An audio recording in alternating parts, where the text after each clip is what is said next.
मैं तो सलूट करता हूँ कि इस तरह ये अपनी इकोनॉमी ऊपर से ऊपर लेकर और भी जा सकते हैं। कि FATF जो है, जो टेररिज्म एक्टिविटी में इन्वॉल्व होता है, वो उन्हें ब्लैक लिस्ट में डाल देते हैं। आपको लगता है कि इस इकदाम से जिस तरह इंडिया ने किया है, उस तरह FATF चाइना को ब्लैक लिस्ट में आने वाले टाइम में डाल सकते हैं? लगता है कि FATF आने वाले टाइम में चाइना को ब्लैक लिस्ट में डालता हुआ नजर आ रहा है?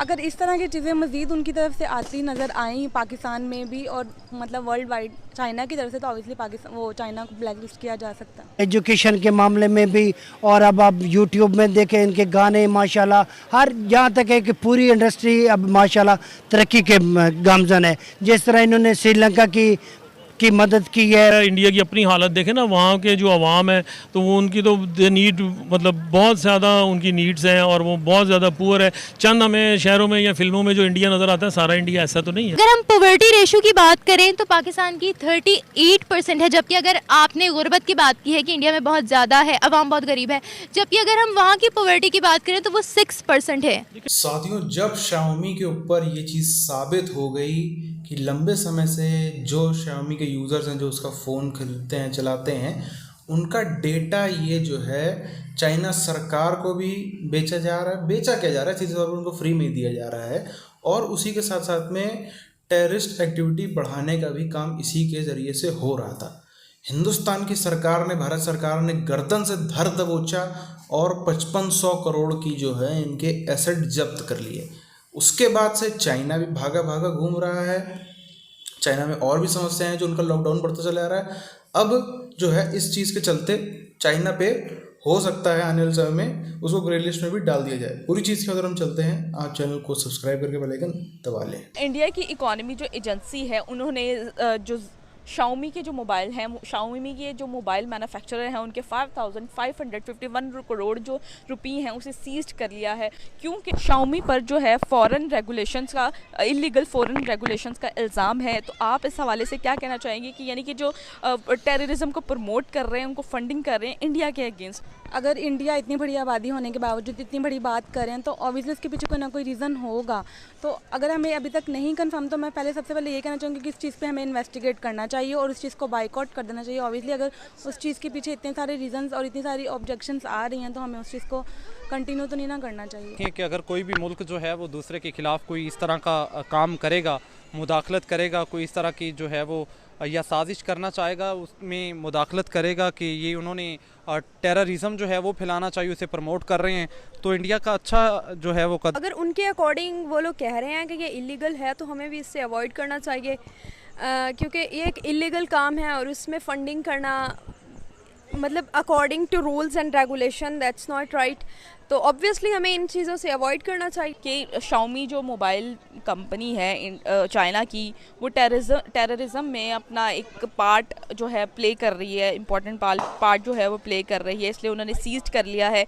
आप क्या कहना चाहेंगे कि FATF जो है, जो टेररिज्म एक्टिविटी में इन्वॉल्व होता है, वो उन्हें ब्लैक लिस्ट में डाल देते हैं? आपको लगता है कि इस इकदाम से जिस तरह इंडिया ने किया है, उस तरह FATF चाइना को ब्लैक लिस्ट में आने वाले टाइम में डाल सकते हैं? जैसे हम FATF की ग्रे लिस्ट में, आपको पता है, थोड़ा सा आगे हैं और हमें बहुत ज़्यादा मतलब कहा समझा जाता है कि हम टेररिस्ट की वो एक्टिविटीज़ में इन्वॉल्व हैं। ऑब्वियसली अगर वो हमें डाल सकते हैं तो ये मोबाइल क्या चीज़ है, तो उसको भी ब्लैक लिस्ट करेंगे ही। और अगर इंटेलिजेंस की बात की जाए तो जिस तरह साइबर क्राइम यहाँ पर हमारा अच्छा काम कर रहे हैं वो लोग, तो उसी तरह वहाँ पर भी अच्छे काम ही हो रहे हैं। चाइना से ले रहे हैं तो हम ऐसे ही हर चीज़ का जो है वो बाइकआउट नहीं करेंगे। तो इंडिया के साथ ज़ाहिर सी बात, उन्होंने कुछ किया होगा तो उन्होंने वो जो है वो सीज कर लिया, उनकी वो जो रकम आप बता रही हैं, और फिर जो है वो Xiaomi का जो है वो बाइकआउट कर दिए। तो पाकिस्तान की अगर आप बात करें तो पाकिस्तान को भी चाहिए कि उनके साथ भी कोई ऐसे मामलात हों या उन्हें कहीं भी नज़र आए कि दूसरा मुल्क जो है वो यहाँ पे टेररिज्म को प्रमोट कर रहा है या मुदाखलत करने की कोशिश कर रहा है आपके सियासी कामों में, तो फिर हमें भी चाहिए कि बाइकआउट कर दें। आपको क्या लगता है कि पाकिस्तान में भी इसको बैन कर देना चाहिए? हाँ बिल्कुल, पाकिस्तान में इसको बैन कर देना चाहिए, क्योंकि ऑब्वियसली अगर इतनी बड़ा मतलब उसके ऊपर इल्ज़ाम लग रहा है और ऑब्जेक्शन लग रहा है इंडिया की तरफ से कि उसके ऊपर टेररिज्म को प्रमोट करे, तो हमें उस चीज़ को बिल्कुल बाइकआउट कर देना चाहिए पाकिस्तान में। बिल्कुल देखें, जिस तरह के पाकिस्तान भी ग्रे लिस्ट में है और अगर इंडिया ने ये इल्ज़ाम लगा दिया, जो कि मुबैना इल्ज़ाम ही है ना एक तरह का, या अगर उनके पास प्रूफ भी है और अगर वो दिखाएंगे FATF को, और फिर उम्मीद है और ये खदशा भी है कि वो शायद उन्हें भी ब्लैक लिस्ट या ग्रे लिस्ट में चाइना को कर दें, तो उम्मीद है कि कर देंगे वो भी। लगता है कि FATF आने वाले टाइम में चाइना को ब्लैक लिस्ट में डालता हुआ नजर आ रहा है। अगर इस तरह की चीज़ें मज़ीद उनकी तरफ से आती नज़र आई पाकिस्तान में भी और मतलब वर्ल्ड वाइड चाइना की तरफ से, तो ऑब्वियसली पाकिस्तान वो चाइना को ब्लैक लिस्ट किया जा सकता है। बेसिकली हमारी नेबरिंग कंट्री इंडिया, जिसकी हुकूमत है बीजेपी, उनके जो प्रेसिडेंट हैं उन्होंने ये कहा है कि India is not a taker, India is a giver.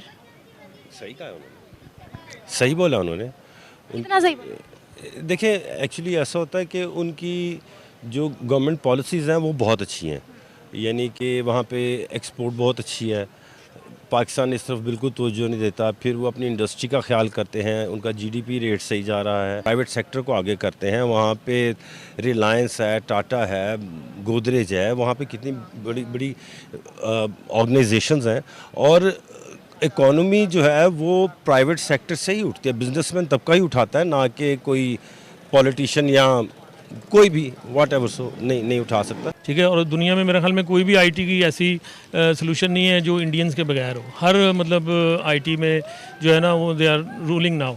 India की अपनी हालत देखें ना, वहाँ के जो अवाम है तो वो उनकी तो दे नीड मतलब बहुत ज़्यादा उनकी नीड्स हैं और वो बहुत ज़्यादा पुअर है। चंद हमें शहरों में या फिल्मों में जो इंडिया नज़र आता है, सारा इंडिया ऐसा तो नहीं है। अगर हम पॉवर्टी रेशो की बात करें तो पाकिस्तान की 38% है, जबकि अगर आपने गुर्बत की बात की है कि इंडिया में बहुत ज़्यादा है, अवाम बहुत गरीब है, जबकि अगर हम वहाँ की पॉवर्टी की बात करें तो वो 6% है। लेकिन जो फास्टेस्ट वे होता है पॉवर्टी लाइन को अबूर करने का वो एजुकेशन है।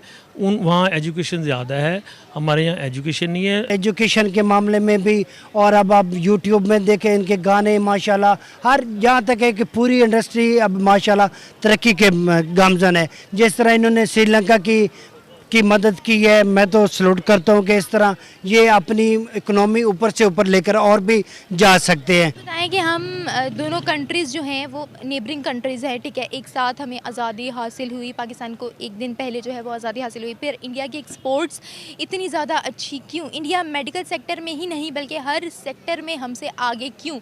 और अब तो ऐसा है कि India is not a taker, it's a giver. नहीं, इंडिया हर सेक्टर में आ गया जी। आप उनको अगर कंप्यूटर वर्ल्ड में देख लें तो मेरा ख्याल है दुनिया में तीसरा चौथा नंबर है उनका। वो कंप्यूटर में भी बहुत आगे हैं, प्रोग्रामिंग में, सॉफ्टवेयर में, हार्डवेयर में, वो इन सब चीज़ों में हमसे बहुत आगे हैं। बिकॉज के उनकी जो जैसी भी गवर्नमेंट आई या जैसी भी उनकी पार्लियामेंट है, they are loyal with their country. अपने साथ ऐसा नहीं है, पाकिस्तान के साथ ऐसा नहीं है। हमारी लीडरशिप जो है ना वो सही नहीं है। साथियों, आजकल जो काफ़ी लोगों को ऐसा लगता है ना कि डेटा से क्या हो जाएगा, मेरा डेटा में ऐसा है ही क्या, मेरा तो ये डेली घर बार का तुम्हारा को मैं वो इसका एजेंट फलानी इसका एजेंट तो हूँ नहीं है, मेरा कोई ऐसा खास डेटा तो है नहीं जो बहुत करोड़ों का मेरा नुकसान हो जाए। आप एक चीज़ सोचो, आपने एक चीज़ तो देखी ही होगी इसके पहले काफ़ी, कि अगर आपने जैसे फॉर एग्जांपल अमेज़ॉन फ्लिपकार्ट पे कहीं पे जाके कोई फ़ोन सर्च किया तो उसके भनाभन ऐड आने लग जाते हैं। आजकल अगर आप थोड़ा ध्यान से देखें, नोटिस करें तो कई ऐसा भी हो रहा है, काफ़ी ऐसी चीज़ें हैं जो जिसके पीछे में अभी इस पर रिसर्च चल रही है हालांकि, लेकिन काफ़ी ऐसी चीज़ें हैं जैसे कि आप नॉर्मल फ़ोन रख के किसी दोस्त से बात कर रहे हो कि मुझे यार ये फ़ोन ख़रीदना है, मुझे ये ख़रीदना वो ख़रीदना है, जो चीज़ आप सर्च भी नहीं कर रहे वो सब चीज़ें भी जो आपने व्हाट्सएप पे भी किसी को नहीं भेजा उसके भी कभी कदार आप देखो, आज उसके बारे में सोचा, 2-4 लोगों से ऐसे फ़ोन जेब में रख के बात करी और उसके भी कभी कदार ऐड आने लगते हैं। उतना ज़्यादा जो है वो आर्टिफिशियल इंटेलिजेंस तेज़ होता चला जा रहा है। इससे आप अंदाज़ा लगा लो कि आपके जीवन में आप खांस भी रहे हैं, आप छींक भी रहे हैं, आप किधर देख रहे हैं, एक एक चीज़ का जो है वो रिकॉर्ड उधर जा रहा है। उसके बाद भी अगर आपको लगता है कि नहीं ये तो कोई भी बात नहीं है, ये तो ऐसा ही मेरा क्या ही करोड़ों का नुकसान हो जाएगा, तो फिर गलत फैमिली को निकालना ये बहुत ज़रूरी है। अच्छा, चाइना की जिस तरीके से, चाहे हम कह लें चाइनीज़ कंपनी की जिस तरीके से गर्दन दबोची गई है, ये चाइना का पुराना चाइना जो है ये कहते हैं ना 5th जनरेशन वॉरफेयर की बहुत तेज़ी से उसमें आगे बढ़ रहा है। चाइना तो बल्कि ऐसी टेक्नोलॉजी भी डेवलप कर रहा है कि अगर खाली आप एक बार चेहरा स्कैन कर ले, जैसे कहीं छुपा हुआ स्कैनर लगा हो, चेहरा स्कैन कर ले, पूरी जन्म कुंडली जो है वो आपके सामने आ जाएगी। इसी के चलते जो है वो अभी लगभग 3 महीने पहले की बात है, अमेरिका ने काफ़ी सारे इसके ऊपर बैन भी लगाने की कोशिश करी थी, प्रयास किया था, काफ़ी हद तक लगाया अभी, लेकिन अभी भी कहा जा रहा है कि वो चोरी चोरी छुपके छुपके चाइना ऐसी चीज़ों पर काम कर रहा है। तो एक कंपनी को तो पकड़ लेगा, अभी और भी आप देखते रहना समय के साथ में और कितनी चाइनीज़ कंपनी पकड़ी जाती रहेंगी, और इसके खिलाफ में सीरियस एक्शन बहुत ज़रूरी है, सरकार को भी और हम लोग को भी अपनी काफ़ी सारी चीज़ें जो बिहेवियर उसको भी बदलना पड़ेगा। इस वीडियो के ऊपर ख़त्म करते हैं, मिलते हैं आप चैनल वीडियोज़ में, तब तक के लिए जय हिंद।